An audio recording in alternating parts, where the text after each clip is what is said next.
So I want to go over an additional, yet important piece of data that is often missed when evaluating the resurrection theory, and it is the origins of the Christian resurrection belief in comparison to the Jewish messianic expectations of resurrection and the Messiah from that time. N.T. Wright wrote a 740-page book called The Resurrection of the Son of God, asking the simple question, where did the resurrection beliefs of the Christians come from? The Christian belief of God and the Messiah was unlike anything from the ancient world. So the question arises, where could such a belief come from if this was all made up? The Christians believed, unlike their Jewish counterparts, that the Messiah was Jesus, who died and was physically resurrected. This was unlike anything Second Temple Jews were looking for, and expected the Messiah to be a conqueror who would break the rule of Rome and restore the kingdom of Israel. No one was looking for or thought God in the flesh would come as the Messiah to die and be physically resurrected in order to save us from our sins. Because of this, a lot of laymen try to claim this belief was borrowed from paganism.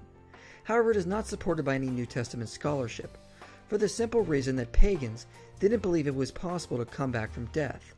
From Homer to Plato, all ancient pagans knew one thing: death was a one-way street.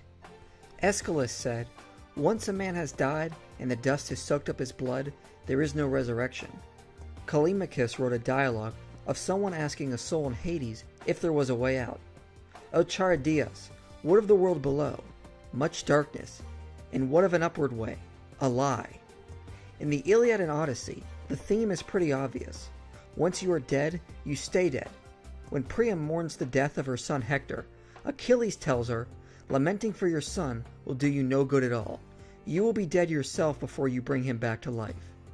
Later in the Odyssey, Odysseus journeys to the underworld and engages with dead spirits. But even though they want to, none of them have any hope of returning from the underworld. As soon as a spirit leaves the white bones, and the ghost, like a dream, flutters off and is gone. The world of ancient pagans was pretty depressing. There was no return from death, just a hopeless existence as a wandering spirit in the underworld.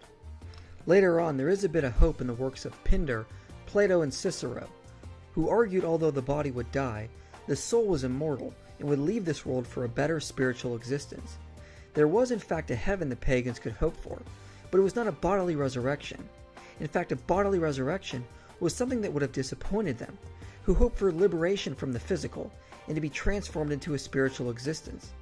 As N.T. Wright says, neither in Plato nor in the major alternatives just mentioned do we find any suggestion that resurrection, the return to bodily life of the dead person, was either desirable or possible. One of the few tales of a return to bodily life in the ancient pagan world can be seen when Hercules rescues Alcestis from the underworld. But this can hardly be interpreted as what the Christians believed in, which was an eternal physical existence. Alcestis could only be classified as a resuscitation, which is brought back to a mortal existence, and it is expected they will die again. Whereas resurrection was more understood as coming back to life in a transformed, glorified body, and never dying again. And it was expected that Alcestis was only resuscitated, and would die like everyone else, and be trapped in the underworld eventually. Celsus and other pagan critics also dismissed these stories as impossible and mere fiction. Pagans did not take such stories seriously, nor make them their core doctrine. Resurrection and resuscitation were things to poke fun at, but not something they hoped for or thought was possible. And N.T. Wright addresses dozens of other pagan stories and authors in his book. Basically, you either followed Plato and didn't want a bodily resurrection, or you were a follower of the old ways in Homer and knew you would not get a body again. Even in Egypt, this was not something that was conceived to be possible. In Egypt, there was no eschatology, no apocalypse, no collective cataclysm, because there was no crisis. Death was life. In Egypt, death was just a continuation of life, not the end and the need for the hope of a bodily return. Death was just the next step of bodily life in the next world, but there was no return to this world. So like the rest of the pagan world, death was the end of the existence in this life, which is unlike what the Christians believed about their own future and what they had thought had already happened to Jesus. However, many laymen across the internet want to tell us Jesus was just copied off of pagan deities who were also physically resurrected. But this cannot be further from the truth, and this is why scholars do not take these theories as credible. Many of these pagan deities were not human who were physically resurrected, but were metaphorically resurrected along with the crop cycles or with the setting and the rising of the sun, like with Horus. Horus died every night, so to speak, and was resurrected in a sense when it rose.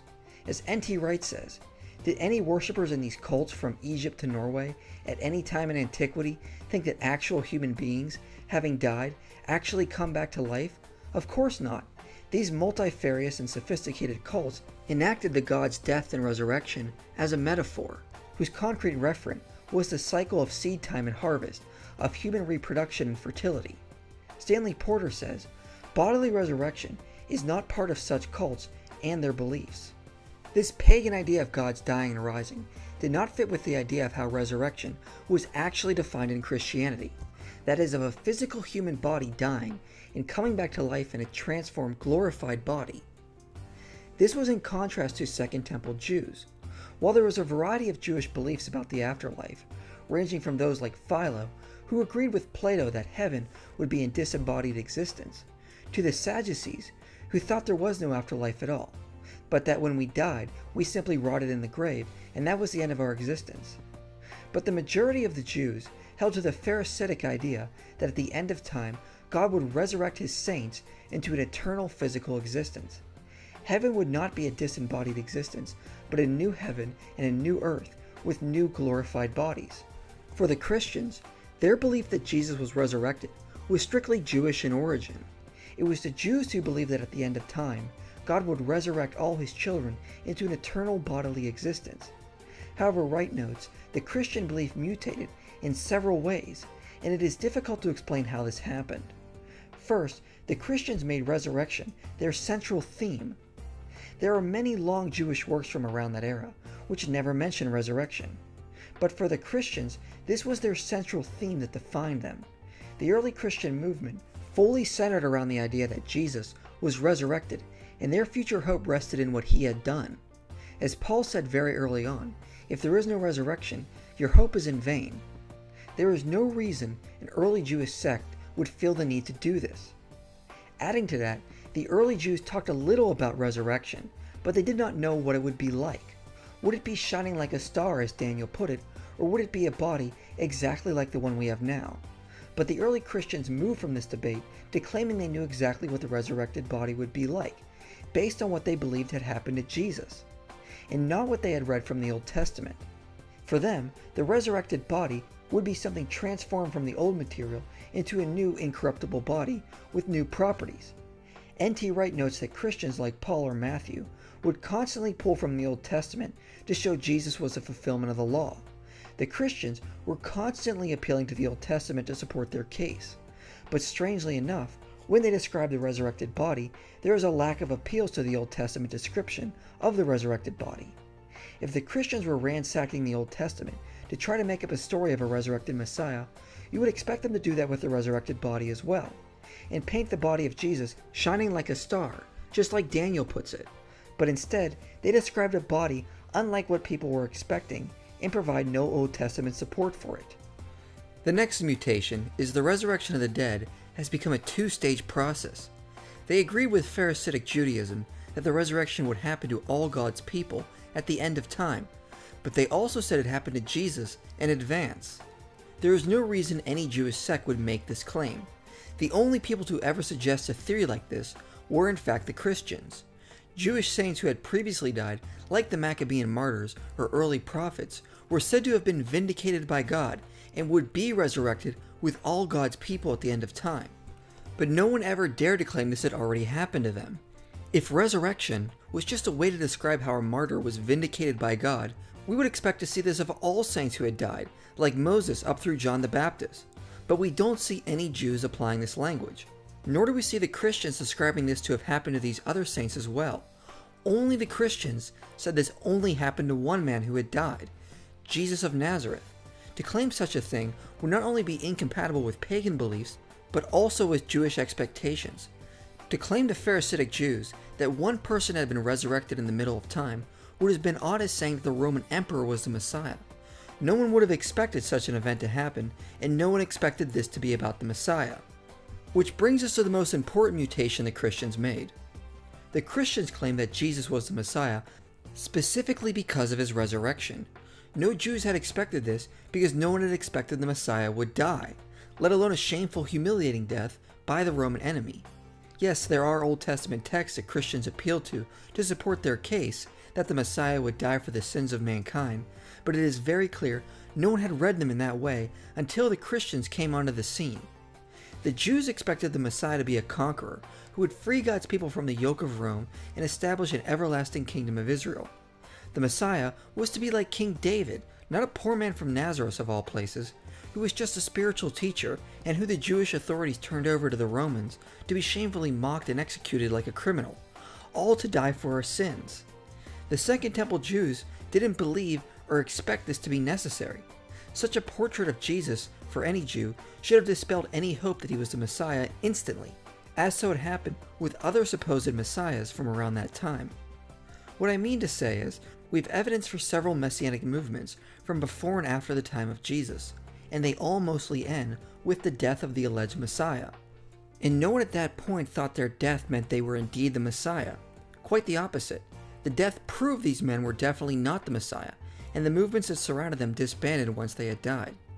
If your Messiah was killed, you either went back to normal life or you got yourself a new Messiah, as so was the case with every Messianic Jewish movement, except for the Christians. Had the Christians wanted a new Messiah, they had a likely candidate, James, the brother of Jesus. But even according to Josephus, no one ever called James the Messiah, but only the brother of the Lord. All the other Messianic movements from around that time are nothing like what we see in early Christianity. Yet modern skeptics wish to tell us that Christianity simply came out of this Jewish world through a little imagination. But N.T. Wright silences this with a little critical analysis, using what we know Jews of that time expected and thought about the Messiah. Now this means that we can already rule out some very common suggestions. Many have proposed that the early disciples were so overwhelmed with grief at Jesus' death that they picked up the idea of resurrection from their surrounding culture and clung on to that. Maybe he's been raised from the dead, maybe, and then finally persuading themselves it was true, and then going out and telling people that it was true.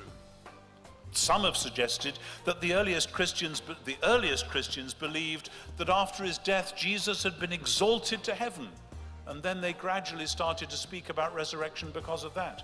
Or that they had a sense that they had to carry on his mission to bring in God's kingdom, and that made them say he was raised from the dead. But would that make any sense? We can test it out with a little thought experiment. In AD 70, 40 years after Jesus' death, the Romans conquered Jerusalem and they led thousands of Jews captive back to Rome, including the man they regarded as the king of the Jews, the leader of the Jewish revolt, a man called Simon Bar Giora. Simon was led into Rome at the back of Titus's triumphal procession, and at the end of the spectacle, as everyone knew was going to happen, the king, the rebel king, the leader of the enemy, was flogged and executed. Now, supposing we imagine a few Jewish revolutionaries 3 days or 3 weeks afterwards. Somehow they've managed to escape being killed themselves and they're in hiding. And one says, I think Simon really was the Messiah, and I think he still is. And the others are puzzled. Of course he isn't. The Romans got him. They killed him. That's what they do to people. If you want a Messiah, you better find another one. Says the first, but I think he's been raised from the dead. What do you mean, his friends ask? He's dead and buried. Oh no, replies the first. I believe he's been exalted to heaven. The others look very puzzled. All the righteous martyrs, all those who have died for their faith, of course they're in heaven with God. Everybody knows that. The souls of the righteous are in the hands of God, and there shall no torment touch them. Famous Jewish text. That doesn't mean they've already been raised from the dead. It means they will be one day. Resurrection isn't something that happens to one person in the middle of history. No, replies the first, you don't understand. I've had a strong sense of God's love surrounding me. I've found God forgiving me for running away. I've felt my heart strangely warmed. What's more, last night I really thought that Simon was there with me. and the others interrupt and they're now angry. We can all have visions. Plenty of people dream about recently dead friends or family members. Sometimes that's very vivid. That doesn't mean they've been raised from the dead. It certainly doesn't mean that one of them is the Messiah. And if your heart has been warmed, then for goodness sake, sing a psalm. Don't make wild claims about a dead man. That is what they would have said to anyone offering the kind of statement which, according to the revisionists, the skeptics, somebody must have come up with at the beginning, as the beginning of the idea of Jesus' resurrection.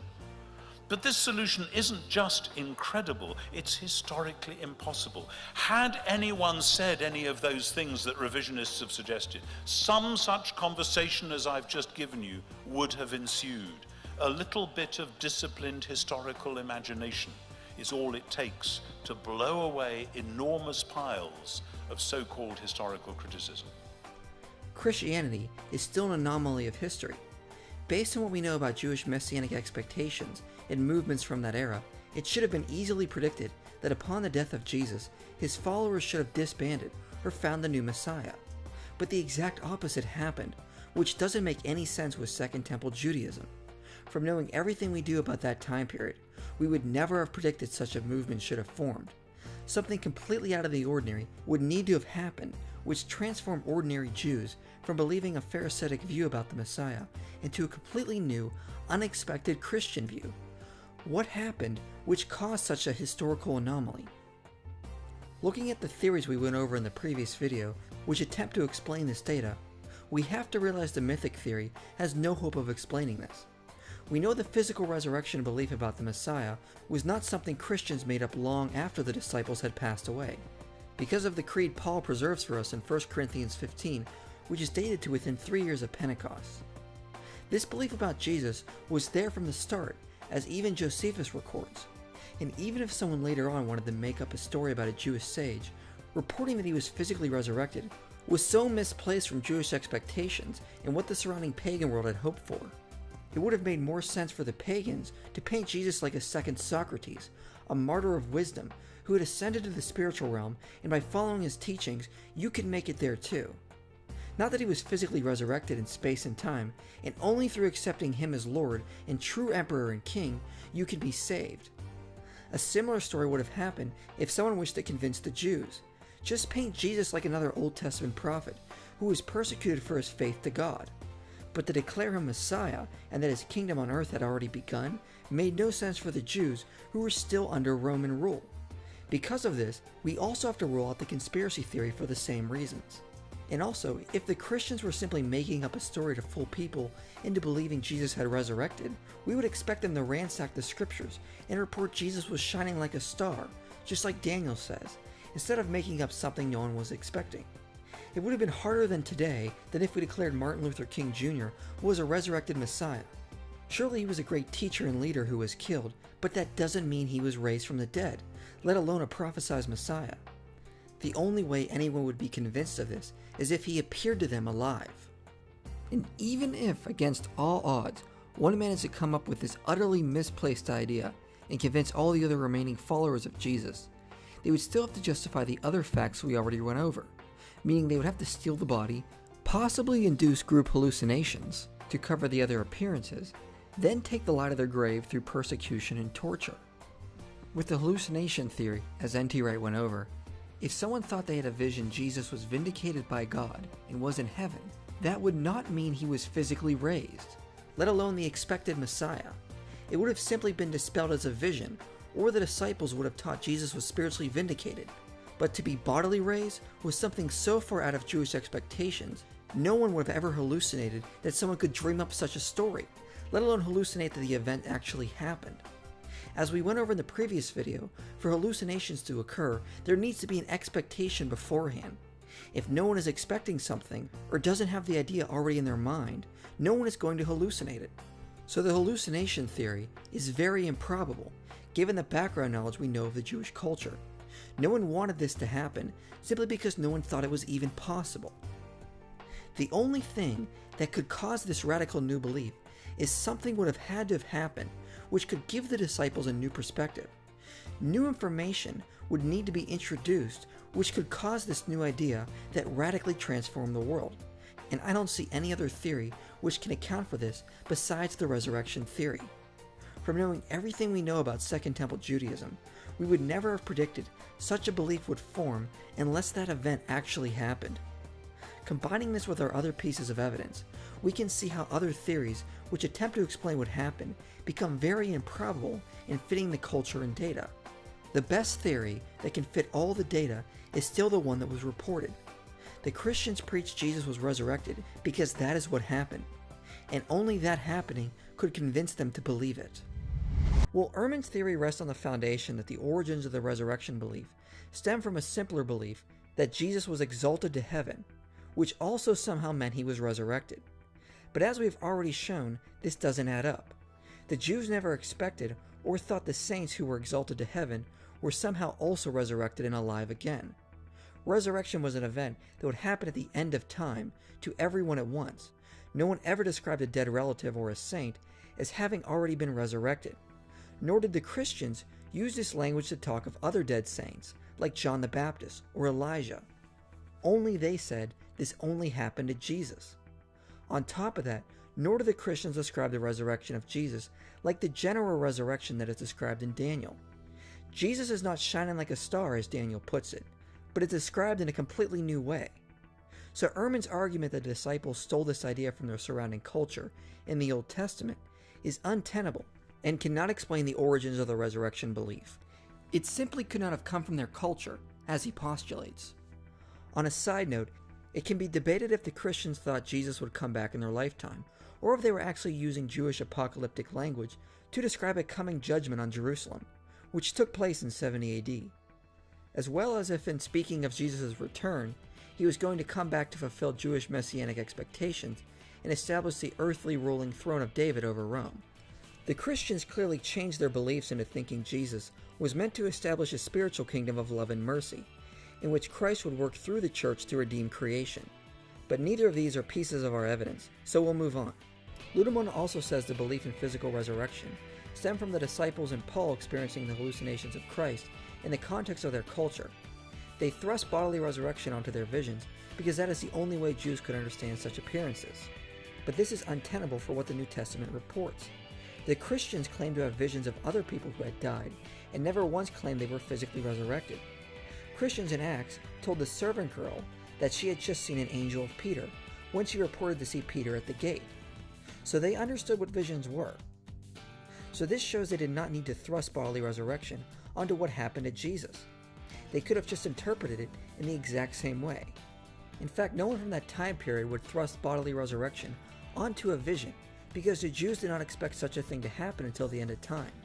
Only the Christians said this only happened to Jesus, which actually doesn't fit the culture. But Ludemann also has to admit bodily resurrection was the earliest belief of Christians, so his theory cannot explain the origins of the resurrection belief.